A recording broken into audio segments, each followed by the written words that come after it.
Good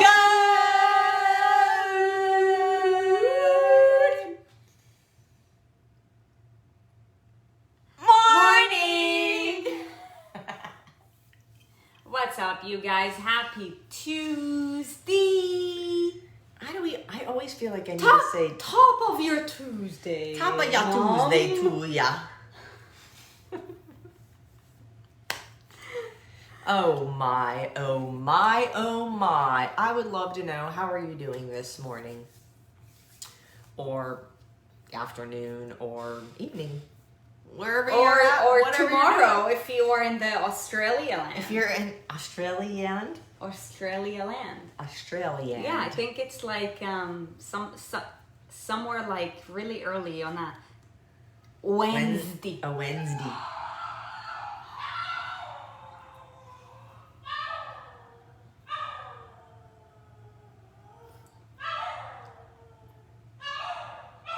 He's totally offbeat.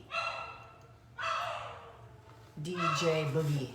I'm gonna see if he wants to come be Poncho. Boogie! Gosh. Good morning, good morning, good morning, good morning, good morning, Jackie and Daisy and Fran and Lauren and Rochelle and Joni and Lori and Mel O'Connor and Kristen and Adrian and Mishi. See a lot of inner circles up in here. Hashtag committed. Dang. It's no surprise. Good morning, Tanya and Rachel and Stacy and Kim and Samantha and Cassie and Jen and Tammy and Nicole and Stacy. Dang, I'm pretty sure like 75% of the people in here are in the inner circle. Also, probably getting the best results. Hello. Just gonna say. Hello, everybody. I'm Hello. Hi, Boogie. So nice of you to join us. Thank you for the song. Yeah. Thank you for the song. Yeah, I was practicing after my brekkie time. What was it about? Was about sister. You were crying. Actually. Were you crying or were you singing? Was crying. Oh. I had a dream that sister not going to come now. I never dreamed that. Anyways. That's a nightmare. I decided to show up because I wanted to show them my new vest. Mama's bought me a vest. And I hate it. And I hate it. I absolutely hate it. I am mortified by it. It disrupts. It's a Boogie first world problem. It disrupts my lizard chasing maneuvers. And when mamas try to walk me, I just stop. Everything must stop. Stubborn. All right, let's get to it. Today is Q&A day. This is exciting because we get to directly answer the questions that you ask, and it is fun time. So let's start. Yeah, go pawn bed over there. Let's start with Beth Lewis from Waxhaw. Waxhaw. Wax on, Waxhaw. Waxhaw. Wax on, Waxhaw. From North Carolina. Okay, almost done buying gear for the UTC. If you don't know what that is, it's the Underground Training Club. And the first rule about Underground Training Club is we don't talk about Underground Training Club. And the second rule is that we break the first rule. The Underground Training Club is awesome. And the third rule is don't be a little bitch. All right, so wondering if you think a completely foam box is better, or should I go with a wooden box with a foam surround for more stability? Ooh. Will there be any programming utilizing a pulley system? I keep seeing ads for a Stud Inc. I don't know what that is, pulley system, and I'm quite tempted. Hashtag going overboard. Let me just stop there and answer this real quick. I prefer a hard foam box because I have wrecked my shins on some boxes. Yeah, we have a foam box, but it's really up to you. Wooden box with foam surrounding. I've never seen those, The but that's cool. foam boxes, if you get them from like Rogue, are pretty stable. So I wouldn't say there's a stability issue. Programming that utilizes a pulley system, maybe. However, you know, I think it's cool just because it's more versatile if you want to do anything accessory, but probably not a necessary piece of equipment. Okay, next. Will there be a lot of movement prep at the beginning of UTC to really get the form down using the bar? I have been studying YouTube videos obsessively.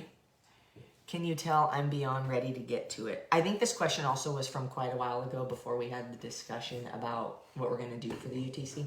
Probably. So the answer is yes. We will have things like that. Also, ordered a pair of bare hand gloves.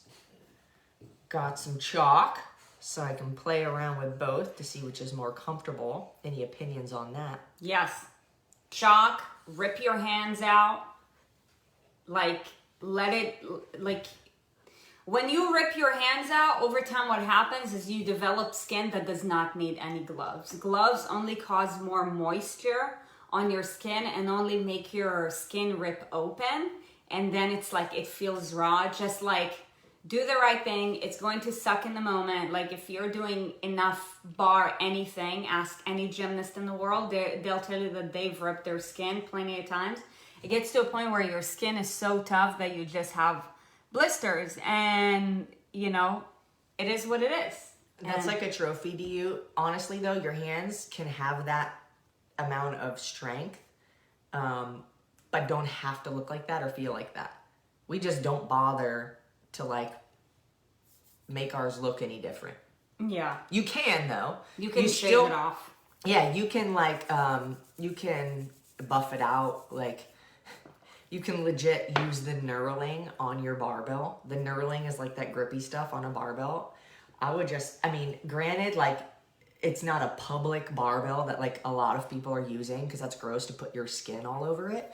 But I would do that and then just like clean the bar off. Or you can use like the petty, what was it called? The petty egg? Petty egg, or like I legit would use a razor and I would shave, but that takes a lot of skill. Anyways, you know, and then you can just kind of like file it down so it's a little bit softer, but it's still tough. Now, I want to point something out.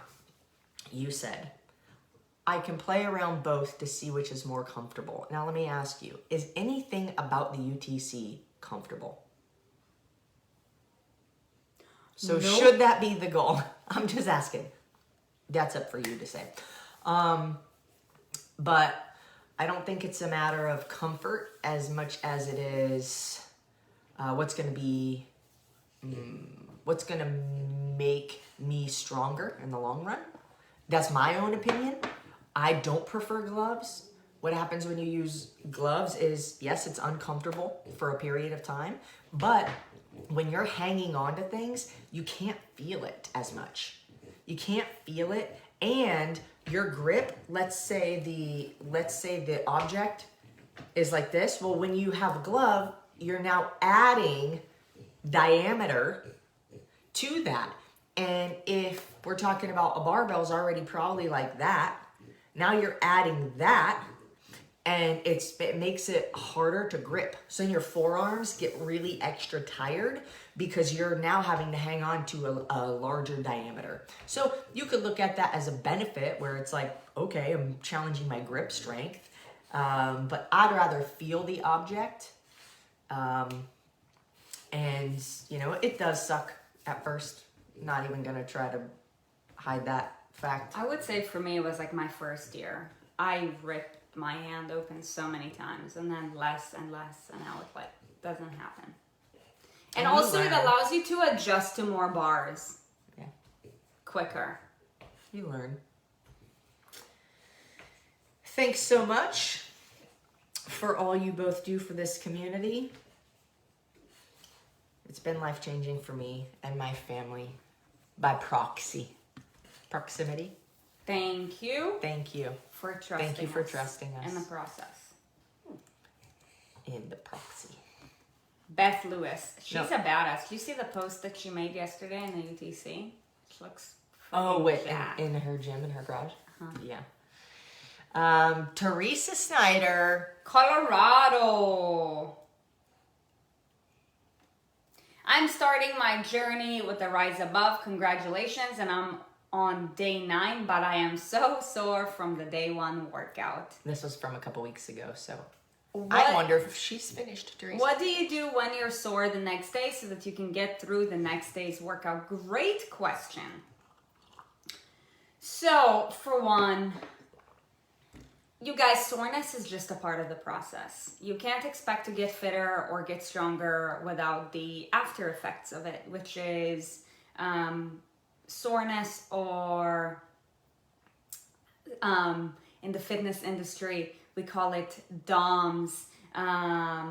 Delayed onset Muscle soreness. Yes.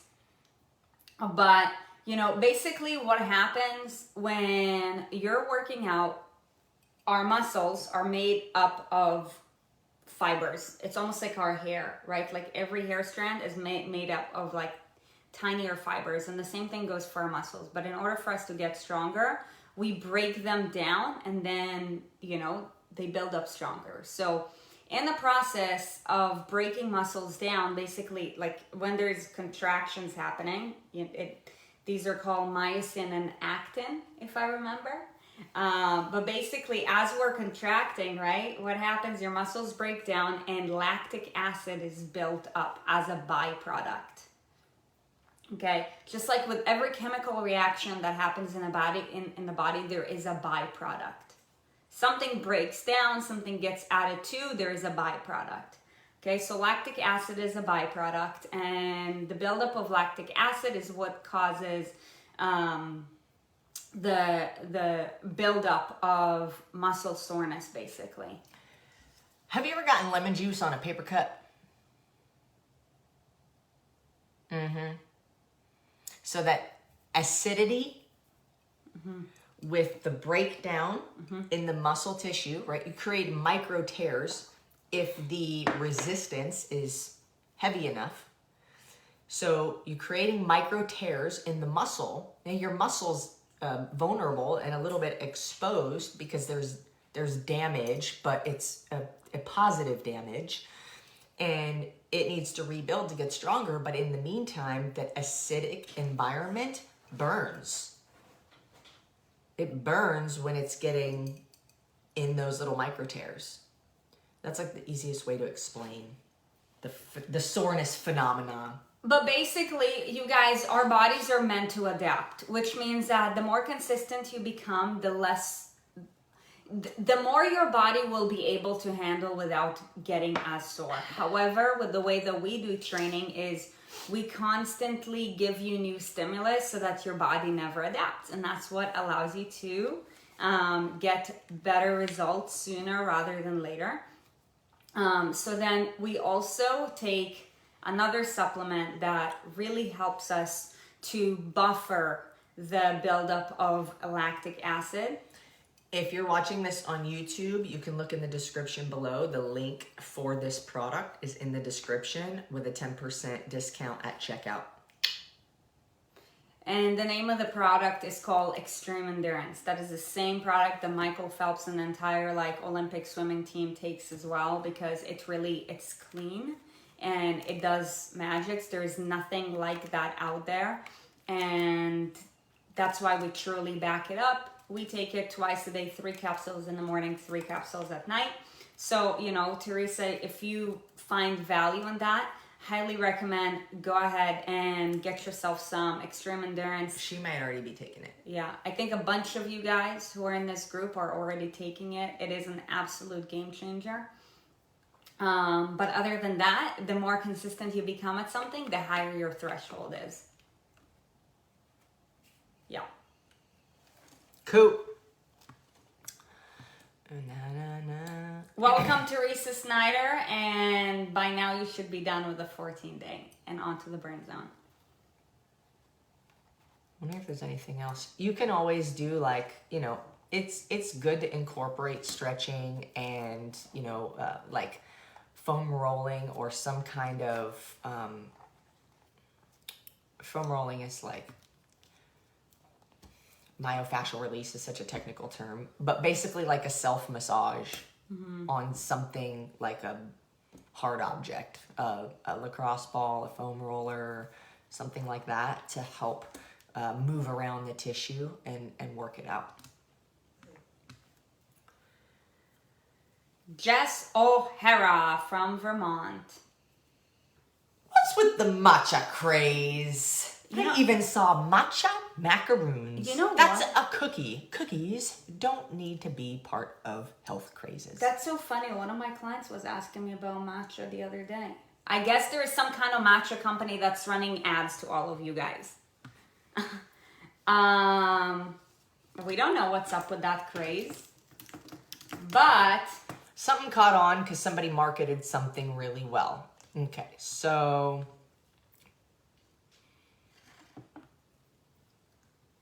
what is matcha? it's a form of tea. Finely ground powder of specially grown and processed green tea leaves, traditionally consumed in East Asia. The green tea plant used for matcha are shade grown for 3 to 4 weeks before harvest. The stems and vines are removed during processing. During shaded growth, the plant produces more I think it's called theanine and caffeine. The powdered form of matcha is consumed differently from tea leaves or tea bags and is suspended in a liquid, typically water or milk. You guys, a cookie's a cookie. I don't give a shit what you put in it. So let's talk about like the matcha green tea products out there. You guys, they're just...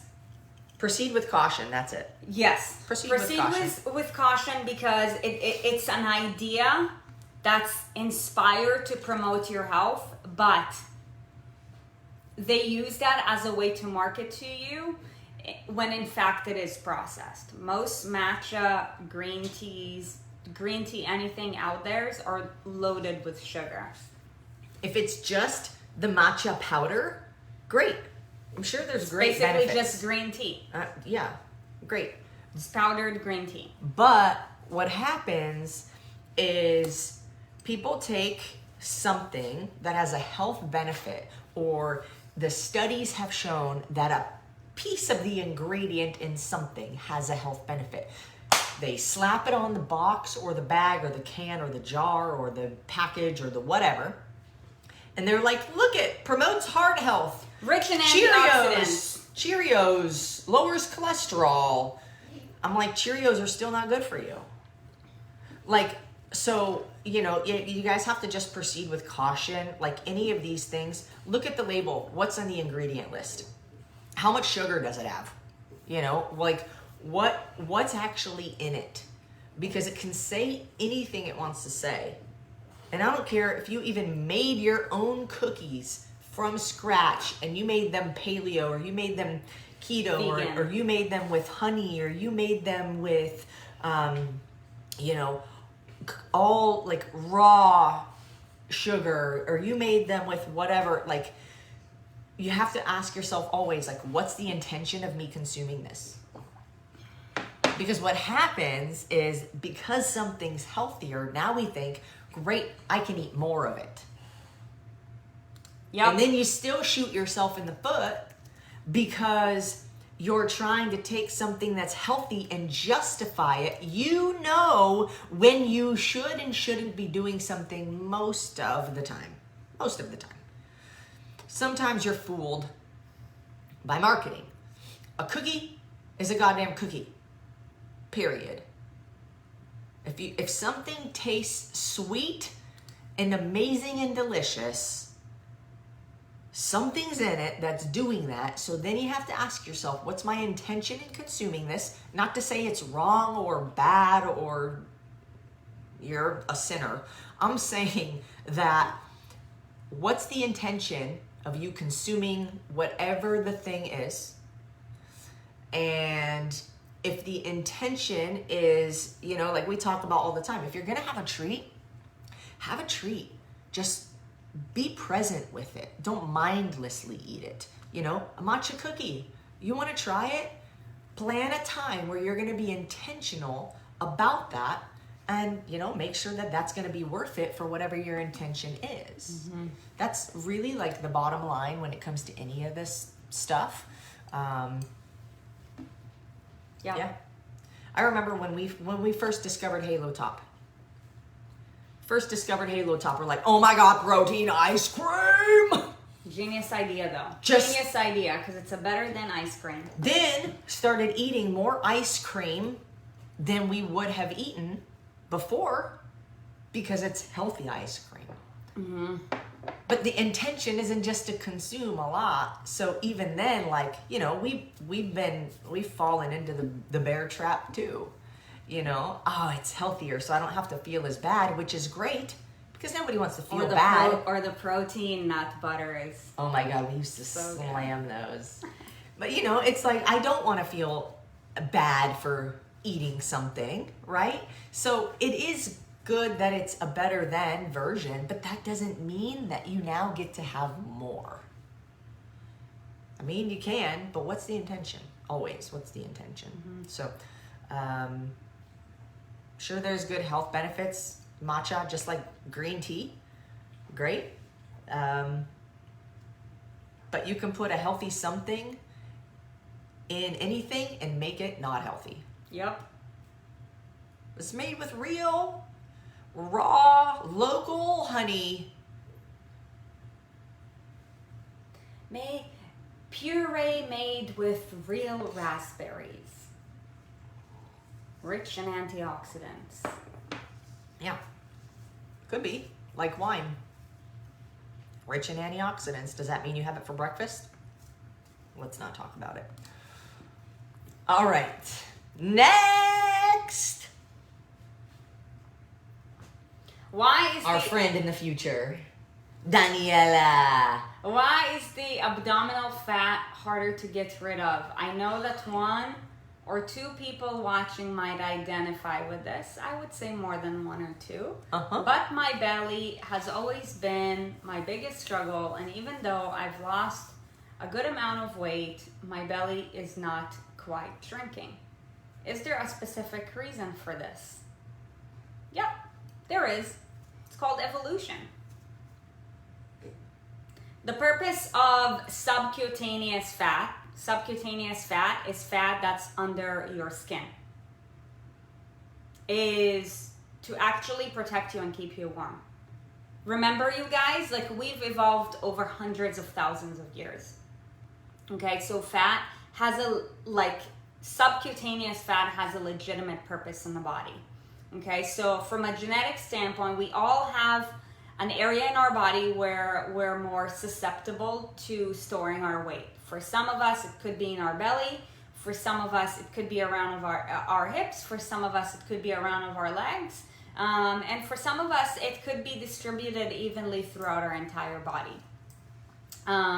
So since our body has mastered the game of adaptation, it's gonna take you some time to get rid of this trouble area, and that's why we just say, keep on focusing on all the right things, do your best every day with regards to your nutrition, eat real food, not too much, mostly plants, be consistent with your workouts. Not all workouts are created equal. Our go-tos are constantly varied, high intensity workouts that involve compound movements. Therefore, there's a greater hormonal stimulus after the workout, and you are able to increase muscle mass within a shorter period of time.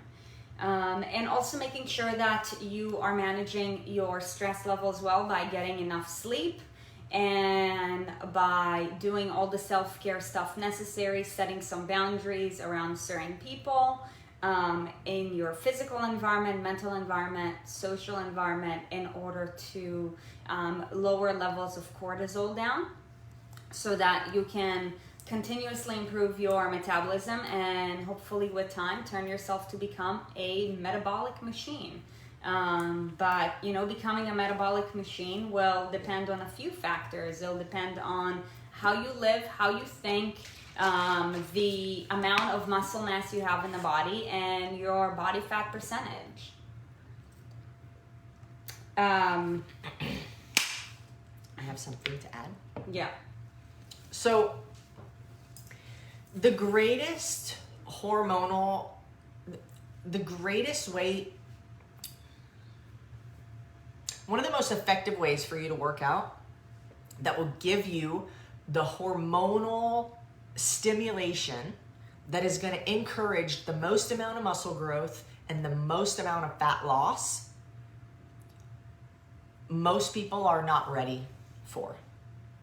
Yep. So, and even this, and it's really difficult this is just from a fitness standpoint. Nutrition is always going to trump fitness in regards to, how much body fat somebody has. However, when you are training, there is a certain intensity level that you need to get to that is going to give you the hormonal stimulus that's going to put you in the greatest position for the most fat loss and muscle growth. So, working out, this is the point where anybody who's relatively new, I would say within the first year of training, where you push yourself to the point where you feel like puking. That is the intensity level. Now, I think at this point, I can literally push myself as hard as I am humanly capable of, and I will not throw up. Because I've adapted to that level of intensity that it doesn't get to my stomach like that. Also mentally, you have the mental capacity. Right. Because you've been through enough adverse, highly intense, highly complex workouts. Right. And you can build up to that, right? I absolutely am afraid of throwing up. I'll do everything to avoid it. So I remember though, when I worked out with a trainer, we would just do some leg stuff. We'd do a leg day, we'd do some squats, do some hack squats, do some lunges, do some, leg things, whatever. And I would feel like puking, and I would be like, no, I need a minute. Walking around the gym with a white face, trying to breathe. Nobody fucking talk to me, I need a cold towel. That's what I would do. Now, I've been through experiences like that where I've gotten close to that point and I stop. Because when you get close, but you don't go over the edge, your body gets more resilient. Now you can get to that point again and not feel that. Now there's a little bit more at the top you can go before you feel that. And then when you get that, there's a little bit more you can go. And then a little bit more you can go. And, it's hard because mentally it requires a lot. To push yourself, especially when nobody else is there. I thank CrossFit and I thank the CrossFit community and being around other people who are better than me that I have to chase, to go after, to not be caught by, right? To try to stay ahead of this healthy competition that really pushed me to my limit. And I can achieve that. Not every workout should be that, to be honest, because that's a lot of central nervous system stimulus too. It takes a lot to recover from. But that is how your body continues burning a lot more calories throughout the day when you're not doing anything. The other piece of the fat loss and why The middle can be really difficult. Genetically, nobody gets to choose where the fat comes off first or gets put on first.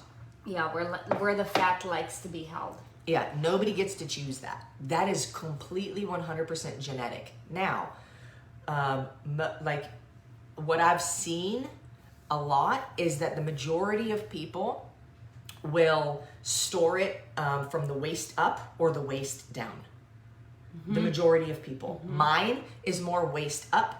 Sarit's is more waist down. That's why when you guys look at our bodies and you're like, I want Erin's legs and Sarit's upper body, that's the leanest part of our bodies by genetics.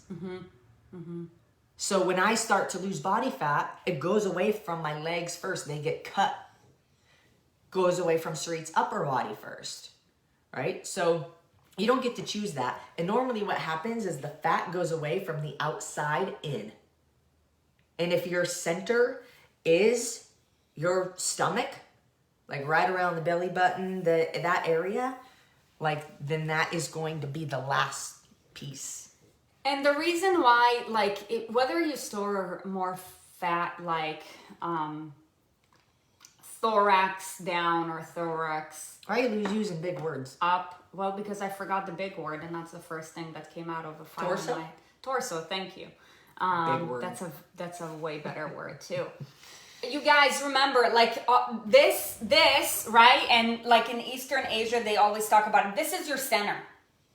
This is your center of everything. So your center is supposed to keep you grounded.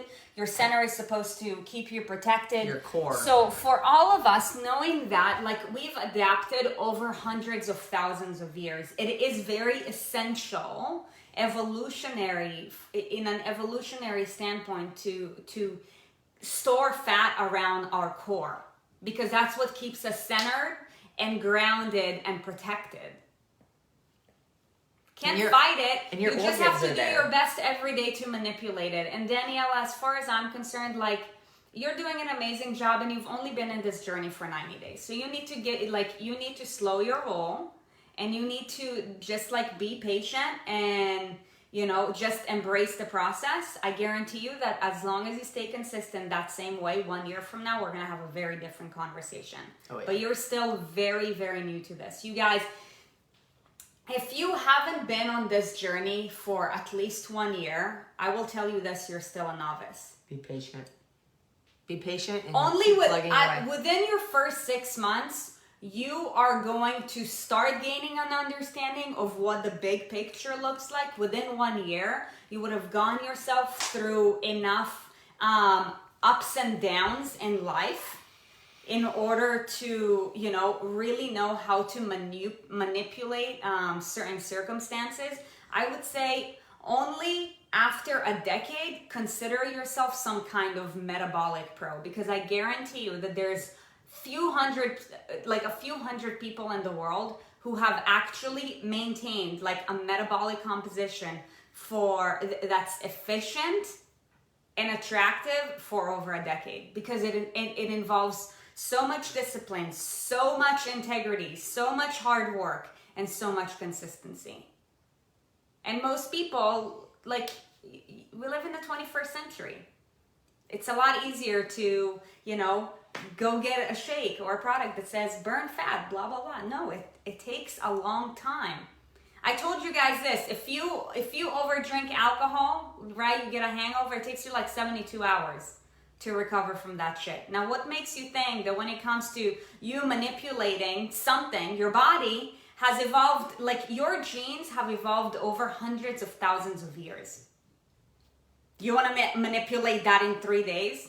Okay, good luck. Great. Mm-hmm. Your body's more resilient than you. It'll fight back.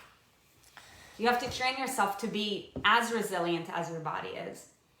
Yeah, and you know, like I said, when we're talking about like high intensity workouts, like you don't need every day to like, the goal isn't every day work so hard you feel like you're gonna puke. That's not the goal. Puking is not good in a workout. That means you went beyond where you probably should have. Now, mentally, it makes you stronger 100%. However, you know, like that point of like, oh my God, like I'm not ready to do another round, you know, but I'm going to do it anyways, is good for you mentally, but also that's what creates that stimulus. And just consistency, you know, like Sarit was saying, just being consistent, just keep working at it. A lot of people have a really difficult time pushing themselves hard. You know, I play games with myself constantly to push myself hard. Today, I'll tell you, the game I played with myself, when you're ahead, it's hard to keep pushing because there's nothing to chase. Did you tell There's yourself nothing to lap chasing me? you. Yeah, I did. I knew it. I said, but You it's really not did. about lapping you to lap you. It's about I've got a mission. This is my new goal. If I had lapped you, I would have had to create another new goal. Okay, by the time she gets to this, and I know it's going to be a stretch. It's for me. giving yourself a purpose. Yeah. To make the 100%. most out of every workout. Yeah, 100%. and for me, it's always like pick up the pace and catch up to Erin. Yeah. Unless it's lifting heavy, then I always have some kind of like And I'll tell you, scary intention. even if I'm by myself, it becomes me against the clock. Okay, by this time, I'll see like what my pace has been, and I'll see like, okay, by this minute, my goal is to be here in this workout. And I'll know that it's going to be a stretch and that I've got to fight for it, because it's not just like, oh, it's going to be easier. I'll be like, I got to finish this workout in less than this many minutes. But that too takes experience, because you have had to have gone through enough either intervals. You have to know yourself really like well. you have to know what is your threshold with regards to every movement, you know, and the combinations of things. And again, that takes time. I saw Samantha Burrell's comment. It takes time, so you might as well enjoy the journey. Absolutely. Yeah. And that's why we always say progress, not perfection. Because it's not a sprint. I saw a comment too that said, I've seen something about working out for your body type. I will tell you, working out for your body type, it's called functional training. This is how you were designed to move. It's called use all of your muscles consistently in a way that challenges you. Yeah. That is working out for your body type. Gosh, you guys, like, they will keep on coming up with all these crazy things. I'm sure in order to manipulate more and more people. I'm sure somebody found some, like, science that proves some kind of something for your genetic whatever. That is the least of our problems. The least of our problems. It makes you focus on things that don't matter as much, and it takes away from the big thing. It makes you feel productive because you're focusing on something. Let's focus on getting off the couch and just moving. Step one. If, and we've said this before, if you've been sedentary, then what you should be focusing on, I would say, doesn't have anything to do with what kind of workout is for your body type. It's let me get moving. I just need to get moving. Yeah, like let me just get my heart rate up. If I've been moving, how do I challenge that more? I don't know where all that came from, working out for your body type, and I don't want to slam it because I don't think I know enough about whatever it is that's being talked about. But I think that a lot of times we focus on things that are really not the problem, like meal timing. Like you're not, unless you are a professional athlete and you're paid to do your sport, and nutrition has that much of an impact on like your paycheck, meal timing does not matter. Consistency matters. What can you be the most consistent with? Working out for your body type, I would consider being one of those things. It doesn't matter. What matters is what can I do and be consistent with. That is pushing me a little bit beyond where I'm comfortable. What you got over there? I don't know. I have something weird on my face. Missy. I wonder if it's from my conditioner or something. Yeah, I don't know. But yeah, whatever. You guys, be very careful on what's out there. Like I said, we live in the information era, and misinformation is what will get you farther and farther away from your goal. For maintenance, low intensity, steady state cardio is most important for mesomorphs. Let me tell you something about low intensity, steady state cardio. It keeps you soft. Yep. The body type doesn't matter. Keeps you soft. So that's frustrating. I don't care what body type you have. Yeah. But the thing is, like, people find these things and create these things because it gets you to focus on something. But let me ask you this. Just by feel, just by instinct, right? Humans, we had to go by instinct for a very long time before we had computers and technology and the interwebs and all of that. By feeling, I want to take a poll. Do you think you will be more effective at losing body fat if you were running as fast as you can, or if you're going for a long walk? Same, 20 minutes. Maybe you have to stop and walk for a little while because you're running so fast. You're like, shit, I can't keep this up. I gotta walk for a little bit. Then you run again. Oh, can't keep it up anymore. Okay, let me walk. Let me ask you, like, which one is going to be more efficient at helping you to lose body fat if we're just talking about exercise? Diet's the same, everything. Which one do you feel like would help you the most?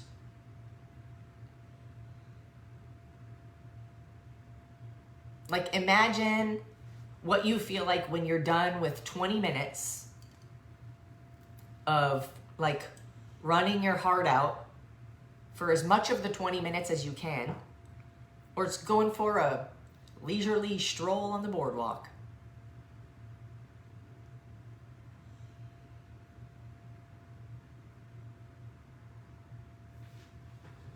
Ew, I don't run. I told Sarit today, I never feel like running. Okay, Kelly says both. Samantha says running. Brittany says, I think both. Casey says run. Rachel says both. Teresa says running. Brittany says none, lose body fat. Tried it. I'm talking about if your nutrition is on point. This has nothing to do with nutrition is going to be a game changer. If I have to choose one, walking. You think that, I'm not asking what you prefer. I'm saying which one will be more effective. Which one do you feel instinctually will be more effective at the end? Let me ask you this. I'm going to draw a graph. You guys, we need to practice more listening to your intuition. Yeah. What the heck? So here's the thing, you guys. When you get done running, you're like sweating, red. Oh, that was hard. Versus walk, you literally feel the same at the end as you did when you started. If it's like a leisurely stroll.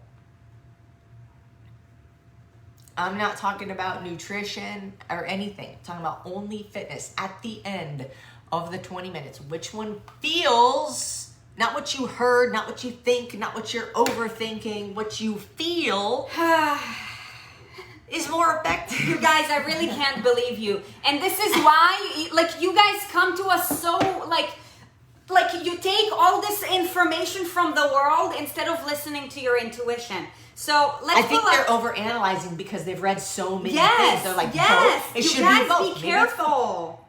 You guys, be careful. At the end of 20 minutes of running as much as you can, like, your shit feels beat up. Okay, hold on real quick. The fittest woman on earth. Do you think she goes on leisurely walks? She's determined the fittest woman on earth by the sport of CrossFit. Right. She's a fucking beast. Do you think you become that way from going on long walks? So here's a graph for you.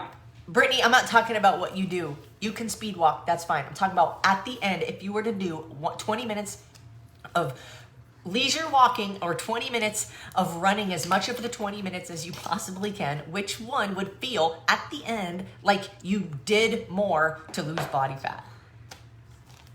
This isn't a trick question. Is that backwards? You got to write it backwards for them. You guys, the more intense a workout is, the more effective it is at helping you to drop body fat. Unless it injures you. Yeah. Yeah. I think you guys were listening hard into the question, thinking it was like a trick question. It's not a trick question. Like high intensity anything is going to be more effective for fat loss than anything low intensity. Low intensity is good for recovery. But if you haven't used high intensity, what are you recovering from? Yeah, I figured you misunderstood the question. Like, which would I prefer? Yeah, no, it's not a trick question. Anything high intensity will be more efficient at burning fat because of the hormones that get released in that, right? The higher so the UTC is very much about first movement preparation, right? Like warm up, movement preparation, strength or skill, and then conditioning, something metabolic, something intense. Sometimes it's a 20-minute something intense. Sometimes it's like a 6-minute something intense. Yeah, or 12 minutes. You know, and the variety is what keeps our bodies adapting, because it's like, well, I haven't done that before. Fran's gonna go skip around the block today. Okay, we've got a dude. So let's finish off with that. It's a name traditionally known as a male name, but there is no male-female option on here. So you guys know what I mean. David, welcome, David. It is so great to have you here. Is this Daniela's an invitee of I don't know. Daniela? But Ireland is killing it. You guys talk a lot about not eating like an asshole. So my question is, can you eat fruit like an asshole? I think that's definitely Daniela. Because Daniela asked me that question too. Can you eat fruit like an asshole? Fruits are healthy, so when it is counterproductive to eat so much fruit. Okay, so here's the thing, you guys. Be intentional with everything that you do. You can eat everything like an asshole. You can eat an asshole like an asshole. Oh my gosh. She went there. She went there. Yeah! Gosh. What is that even? How do you... Whatever. I'm not sure what the qualifying factors are of eating an asshole like an asshole. But what does that even mean? You can eat fruits like an asshole. You absolutely can. However, you've never heard about somebody who became obese from eating fruit like an asshole. Now, eating Fruit Loops like an asshole, that's a different story. Okay, let's define like an asshole. Unintentionally, way too much, you know it, no discipline, you don't care, mindlessly, whatever. Like you feel full, you're still going for it. Yeah. Just ask Boogie. What? Ask Boogie. Fruits are healthy, so when can it be counterproductive to eat so much fruit? So you guys remember this. For one, if you don't have a nutrition platform, we highly recommend that you get your hands on it so that you can start understanding like how much you should be eating on a regular basis. So fruit would be considered a serving of carbs. Now let's say if your platform calls for 5 carbs a day, and fruits are your go-to carb, then have 5 fruits a day. Like nobody needs to have like 20 plums in a day. You will be shitting the bed. You know what I mean? I eat around 2 or 3 different fruits for my breakfast with my oatmeal, and then I have Greek yogurt with 5 or 6 different fruits a day. Is that bad? I need to know more data about you. Like, you know, if you need, let's say, like 6 or 7 carbs a day and you're eating, and I don't know what, like, how much of a portion you're having. That's what I was thinking. Then that could be totally fine. You could say, I have 2 to 3 different fruits for my breakfast with my oatmeal, and then have Greek yogurt. Well, oatmeal's, depending on the quantity, gonna be at least 1. And then if fruits, if you're talking about, I have 2 to 3 different fruits. Okay, if you have like 6 blueberries and 2 strawberries and, what's another fruit you would put? A couple little slivers of pineapple. I would consider that probably like one serving. Yeah. So the fact that it's 2 to 3 is a little bit irrelevant. It's like, how many servings? And the way that we define a serving is a fistful, like if you were to hold it like a baseball, like an apple would be like 1 serving, right? What fits in your hand? If it's something like rice or sweet potatoes or yam or oatmeal, what can you grab with a handful? That's your serving. That's how we determine a serving of a carb. So, like Sarit said, what are the needs of your body? Consider also that oatmeal is a carb in there too. So fine, if you want to have 2 or 3 carbs in your breakfast, it's a matter of hitting a certain target by the end of the day and doing your best to balance-ish throughout the day.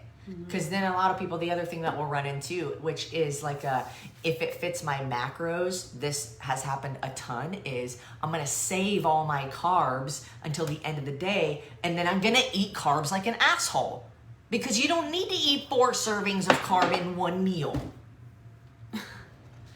Right? So even Unless though your name is maybe Matt Frazier. And if I hit my target, but I'll always one of the greatest superpowers you can have is intuition.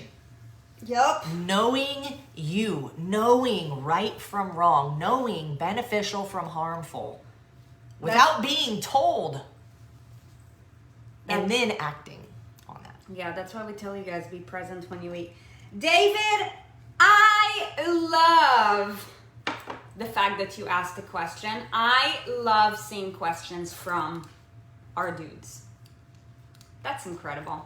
All right, you guys. That being said, we hope that this added value for you guys today. Hope that Sarit didn't scare anybody off by talking about eating things that... They're 12. They'll preference. Be fine. That's a preference. That's very much a preference. Fine. Tomato. It's like, I don't prefer cooked mushrooms. I also don't prefer...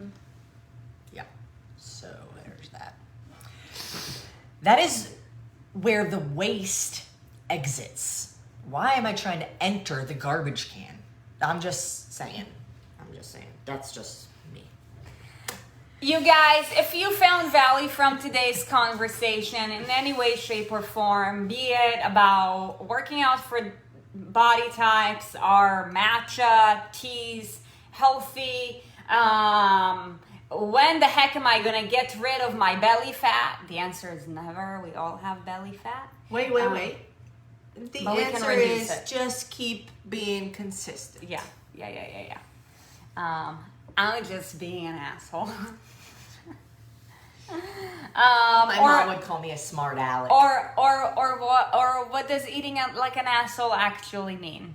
Or maybe it's the jokes in between, or boogie songs. You guys, we keep showing up for you because we know that we have the answer that the world needs. And besides, it's really, really fun to speak in front of a camera with our friends. But, if you know that some of your friends need to become our friends as well, please share it with them. If you know that some of your friends are just like overthinking things instead of actually knowing what the answer is, please invite them to this community. You guys, the only thing that we ask of you is really to spread the love. And that is what this is all about, because we have a massive mission. Because the world needs it now more than ever. The world needs you to be a great leader and to be in charge of your community and to set the example in order to raise other people's standards. A rising tide raises all ship. So, be the rising tide in your family, in your workplace, in your community, in your life. And, hopefully together we'll make this world a better place. We are on a mission to transform the lives of millions through the same movement, nutrition, lifestyle, and financial habits that have transformed ours. Thank you guys for tuning in with us this morning, and we will catch you guys tomorrow at 9:30. Bye.